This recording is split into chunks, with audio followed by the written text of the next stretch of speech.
Hello, I'm Nightmaaron, and welcome back to The Letter. So we left off with a dramatic episode of Hannah and Rochelle and Luke and Officer Lee. Man, it was crazy. And then we also seen our demon friend. She was creeping about too. So that last episode was heavy, man. It was heavy. All right, let's get back into it. And the most private we can get without me dragging Luke all the way to our bedroom is the foyer. And you. We are going to talk about this, Lucille Mitchell-Wright. His name is Lucille. Not now, but we will talk about this. Yes, we will. Right! I swear that is not my child, no matter what that woman says. Hannah, darling, you believe me, don't you? I believe that it isn't your child, but you never said that you did not cheat on me with her. We'll have a talk about that tomorrow, among other things. You get him, Hannah. What for? What other things? About us, Luke. This isn't right, this doubting each other and not talking. That's why we'll talk. If anyone needs me, I'll be in our room. I'm in no mood to be talking with anyone about anything. Especially nosy baggers who have no business with any of it. Should I be worried? Scared? Because you know threats do not work with me, Hannah. It's not a threat, darling. It's a promise. None of those. You should know I'm not your enemy, Luke. I need rest. That's all. Of course, you must be so tired. You've earned some peace. I'll take over the party from here. Good night, love. Good night, Buttercup. Sometimes I forget that leaving Luke to handle a party is a horrible idea. October 29th, Saturday. So apparently we slept okay and did not meet with Demon Lady while we were asleep. Maybe we did and we didn't wake up. I don't know. Maybe. Alright. Our journal entry.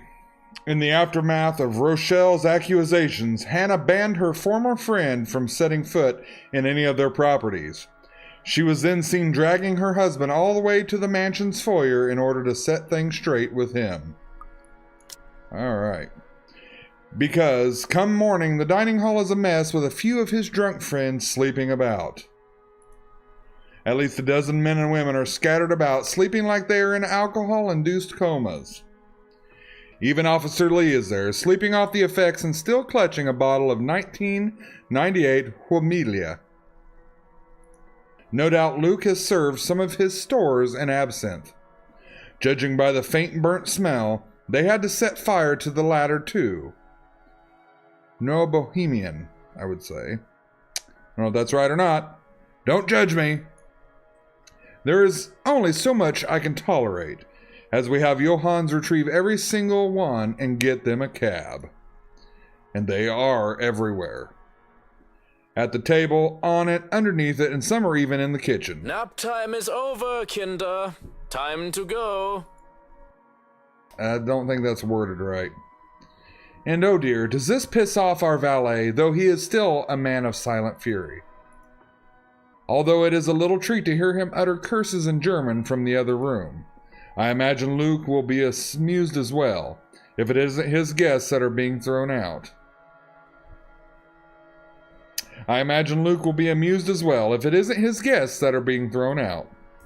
Instead, he's brooding in his seat, rolling a stalk of daffodil between his fingers. He's energetic. And you aren't drunk. That, or you are getting better with handling your hangovers without your dog hairs. Should I be looking out the window to see if the sky has turned red and if pigs have started to fly? I am unfortunately completely sober, Hannah. And how does it feel not being hungover? Still miserable. It'll get better. Or so they say. You wanted to talk about something? You know, for once, I wish you were hungover. Maybe this isn't the best time for this talk. No, please. I do not like loose ends. And this is a bloody ugly loose end. Then, first things first, I want you to be honest with me. Just between the two of us. Without others to impress. Without people listening in.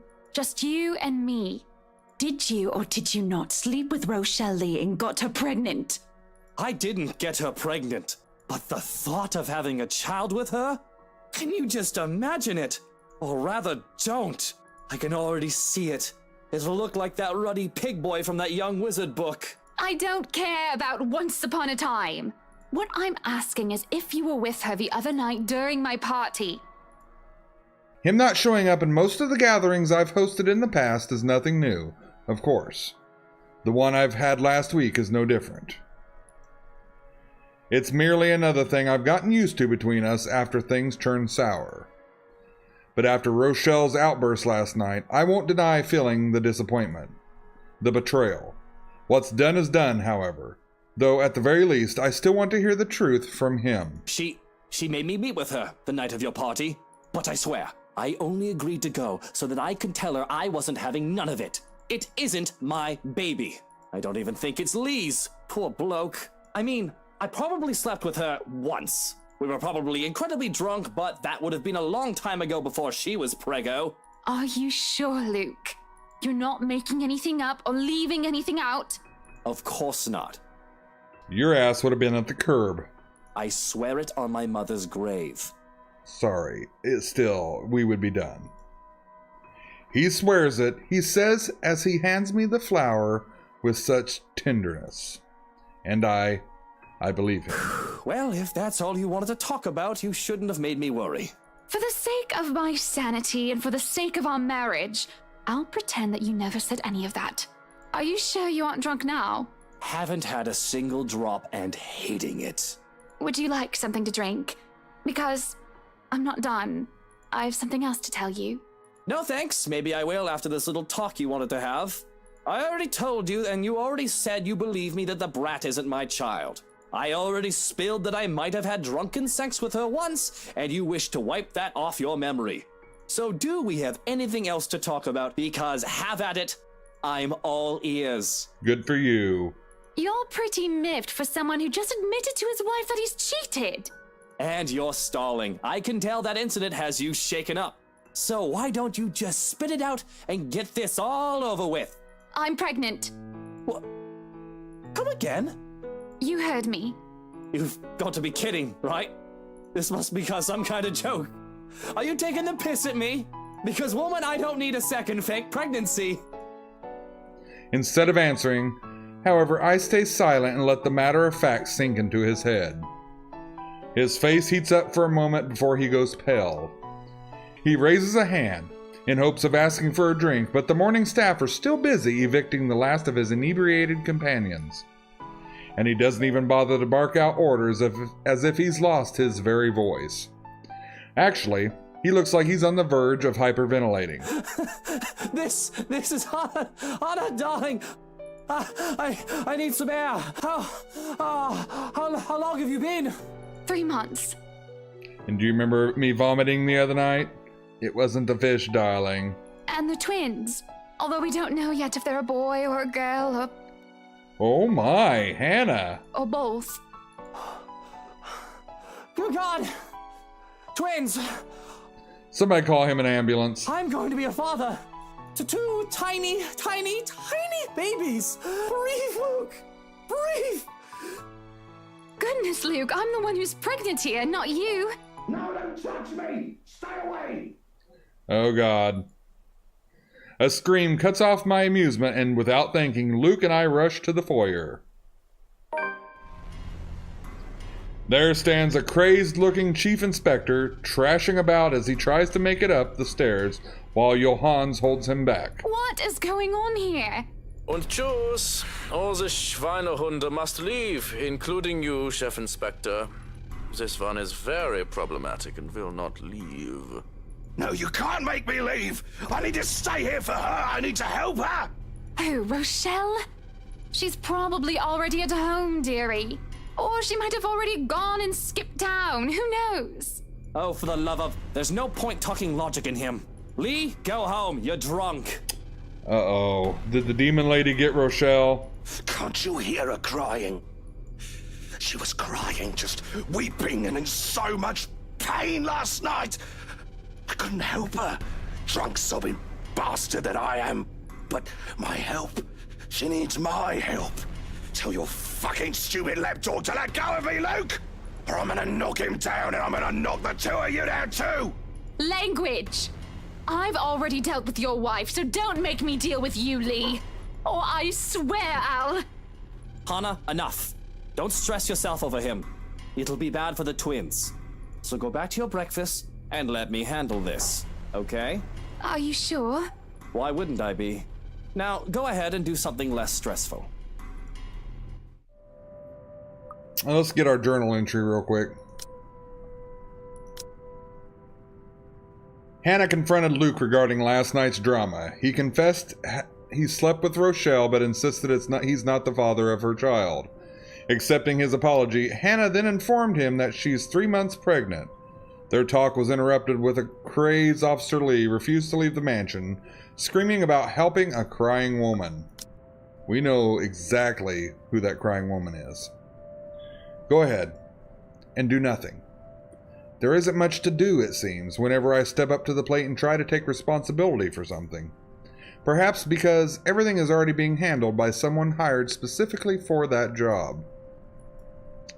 And with Johann overseeing the staff and Luke handling everything else as a whole, that doesn't leave much for me. I can't even take the job of delegation because all it takes is a word to one of the senior staff and everything will be taken care of for me. Moving in here a few days ago may have very well been the chore that took the most effort from me. And that didn't take any real effort at all. Yes, Hana, go buy a mansion in the middle of nowhere. Good idea. Great plan. There are no dishes to set aside and busy myself with. Any mess left behind is now neatly non-existent. Nearly non-existent. To sit on a counter while eating a cake is supposed to be my next plan. Alas, there isn't even one to finish off, and I don't really know what brought me to the kitchens in the first place. It's not like I'm craving anything else, nor do I have any unfinished business left here. But there's a calling to this room. Speaking of calling, why not do just that? Might as well, since I have nothing else left to do. At least that will require some effort on my part. With how cut off the rest of Luxborn in the mansion is, and with how long it was abandoned before we moved in, having a landline is out of the question. The solution is supposed to be our mobiles, though it isn't much considering how spotty the signal is in the area. It'll take a bit of maneuvering to even get a single bar as it is. It takes a bit, as I said it would. I have to park my rear in one of the cold drawers, but that suits me just fine. Another matter that needs my effort is who to call. She who must not be named is certainly off the list. That doesn't leave much in the category of close friends who attended the party, along with the category of who else is awake at this early hour. But soon enough, I manage and the call goes through. Hello, Rebecca Gales here. Who's this? Good morning, Becky. Hannah? Oh, wait, how did you get my number? You responded to your RSVP through the phone. It's all saved in here, of course. I thought I'd like to say hi and make plans and get together sometime. Also, I'd love to hear news about your mother and father and about you, my dear. Oh, I hope I didn't wake you up. Oh, you're good. It's sports day at school today, so I was just prepping for that. Figures that you'd be a teacher as well. I'm sure your students must absolutely adore you. It's Saturday, so are you the PE teacher too, Becky? Don't know about that. Mathematics? History, actually. Anyway, it's real nice to know you've got my number. I was going to ask for yours because Mom wanted to keep in touch. You could have asked, silly girl. I would have gladly given it to you. Couldn't, though, because, well, the thing that happened. But really am sorry, though. I gotta run. School, schedule, stuff. Is there anything else you want to say? Don't want to use the mobile while driving. Oh, of course, of course. I shouldn't keep you. But I wanted to thank you for your company yesterday. Not a problem. And for that other thing as well. What for now? For what you said to me, with what had happened. Yes. It's been very helpful in...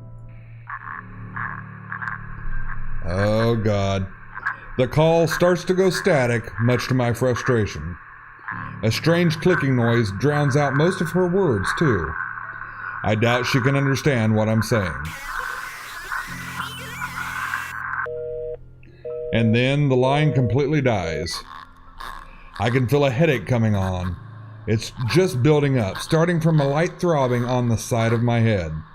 The static is gone, and that helps a lot too. But there is still that incessant, horrible clicking. Again and again and again. Which doesn't make sense. The mobile's turned off, isn't it? And if it's not coming from the phone, then where? Looking about, I can't help but let my eyes be drawn to the hatch leading into the wine cellar once more. That's when the clicking stops and I can hear that crying, that familiar crying from before. What happened the other day when I was told that nobody should have been down there? I tried to forget it because of how it unsettled me so. One can hardly do that when I'm looking at the very thing I'm trying to forget. Somebody is crying down there again. But if I leave it alone, it simply won't stop bothering me for the rest of the day. They might have forgotten to lock it when the party... They might have forgotten to lock it with the party going on. This again? If somebody is pulling my leg, I will not be happy. Oh, God. Oh, why are you doing this, Hannah? Samiki. So Daddy's gonna have to do something here. She'll have to be good. So we're gonna have to save and run for our life, Miki. True enough, all it takes is a little bit of pull to open the hatch. Sorry, had to put my chihuahua down. As I look down to the cellar, a sense of uneasiness washes over me. It isn't just the sudden onset of vertigo and nausea, but also the darkness. It's suffocating. And as I look down, it feels as if it's looking back at me. I worry that something suddenly will pull me into the deep. The cries drown beneath the shrieks that start echoing in my head, high and shrill like nails being dragged across the chalkboard. They're all screaming, shouting at me. And I can just feel her rage. Help me. She wants to drown me, drag me down, and crush me in the very depths of darkness until there is nothing left of me. The deep abyss waits for me, for my death. They're all calling for it. This is a nightmare. There's a rope around my neck, and I can feel the rest of me being torn apart. And they're still screaming. I'm screaming, though it's not my voice that escapes my lips. It claws through, climbing up and forcing its way out of my throat like a putrid bile. I choke and gag, yet I scream and shriek all at the same time. And I'm me, but not me.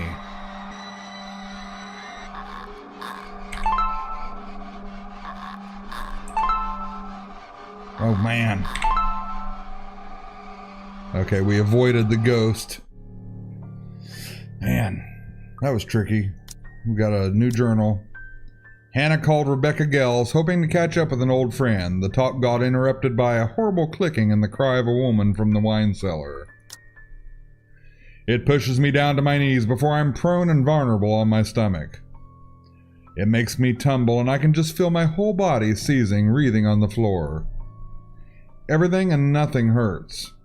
It feels like I'm on the verge of death. And if I'm not dying, I nearly wish I actually am. Hannah? Hannah, what is going on in here? Why are you? Prince. Seeing Luke, something snaps back and I'm able to take a gasp of air on my own volition for the first time in what felt like centuries. I would have rejoiced and cried for his name if the pain still did not rack my body. Instead, all I can do is stare listlessly as he comes to my side and lifts me up, cradling me in his arms. He tries to get me to my feet, perhaps to take me out of there. But all he's able to do is get me to sit, make sure I'm not trashing on the floor. I can still feel my muscle spasms, limbs jerking like puppets on a string. Luke holds me tight and keeps me still so that I do not hurt myself anymore. Whatever it is that happened, it has my mind feeling frayed and battered. Eventually, the pain dies down into a dull ache, and my own tongue stops feeling like cotton. It's only now that I feel the wetness on my cheeks, tears streaking down my face. A coughing racks my body now that I don't feel like choking. And it all feels horrible. But I don't care. I don't care. Please. What happened here? Who did this to you? I don't know. I'm so sorry. Shh, it's all right. You're safe now, Hana. You're safe now. I don't think so. All right, this is a good time to save and cut the episode here. I hope you like this playthrough. Check out my other videos. Be sure to watch this series from the beginning. It's going to be a long series. Check out my other videos. Be nice to one another, and we'll meet in the next episode. See you guys.